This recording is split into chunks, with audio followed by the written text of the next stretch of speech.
If you're a video editor, you've been here before. You put hours into an edit, export it, watch it back and think, okay, this actually looks fire. Then you upload it, expecting thousands of appreciations, millions of views. And that's when you realize, what did I miss?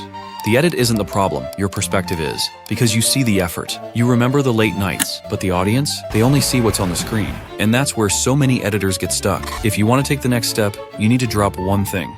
Overthinking, overdoing, over-editing. Because when over comes first, everything gets messy. In editing, over-editing is what makes your work look cheap. It strains the viewer's eyes and kills engagement.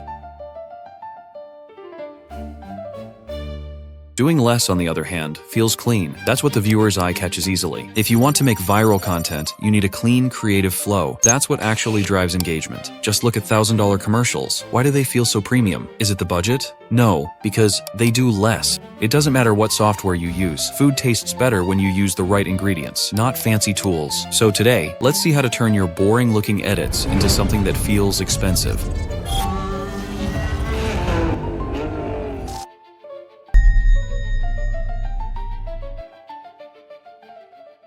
First of all, a smooth editing flow, like a river, can literally make your videos 10 times smoother. To achieve that, we need to control motion. But how? That's where keyframing comes in. You've probably seen edits with smooth movements and crazy transitions happening without you even noticing them. That's keyframes doing the work. CapCut already provides a few built-in keyframe animations, but you can also create your own custom ones. The most important duo here is ease in and ease out. By using graphs and handles, you can control how your motion starts and ends, completely changing the feel of your video. If you want to learn CapCut keyframe animations in depth, check out this video. It explains everything step by step from scratch.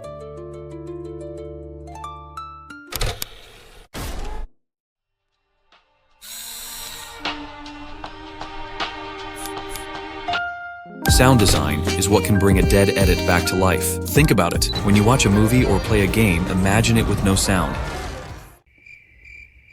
It feels empty. That's because sound is what creates emotion. Every track brings a different vibe. Good sound design makes the viewer feel like they're inside the edit. But bad sound, used at the wrong time, can completely destroy everything you've built visually. That's why sound design isn't optional. It's essential. Here's one important tip. Don't add music at the end of your edit. Add the music first. Mark the beats, then build your edits around them. This makes your transitions feel natural and intentional. When it comes to sound effects, don't overdo it. Use subtle effects like whooshes, clicks, shudders, zooms, typing sounds, or risers. You can find almost any sound you need by searching on YouTube or using free sites like Pixabay. Okay, now take a look at this. Here's the before and after. The first one feels dry and lifeless. The second looks like a cinematic movie clip. Same clip, but what's the difference? Colors. If you want your edits to look expensive, put color grading at the top of your list. Here's how you can do it in CapCut. Go to the Adjustment tab on your clip, or add a separate adjustment layer. Start by tweaking the brightness, then slightly increase saturation and contrast. Next, balance the blacks and the whites. You can follow my steps, but with color grading, you should always find your own vibe, the one that catches your eye. Just don't overdo it, or your video will look like it got hit by a flashbang. You can also add another adjustment layer and use masks to control specific parts of the frame for a more polished look. And if you want to push it a bit further, add subtle effects like film grain, vignette, glow, or hazy. Texture is just as important as color. Before we move to the last part, let's talk about fonts. Do you think fonts don't really matter? Using the wrong font is one of the greatest ways to make your edit look cheap. Even a great edit can turn into trash because of just one bad font choice. Avoid big, flashy fonts that look like a PowerPoint presentation. Keep it clean, minimal, and readable. Here are some decent fonts you can use for your next edit. Lastly, effects and transitions. If you go to CapCut's effects library, you'll see tons of options. Just like fonts, some effects turn your edit into absolute cinema, while others completely ruin it. Using the right effects isn't hard. Before stacking effects, just ask yourself, why this one? Is it actually good, or does it just look fancy? Here are a few effects that really elevate edits.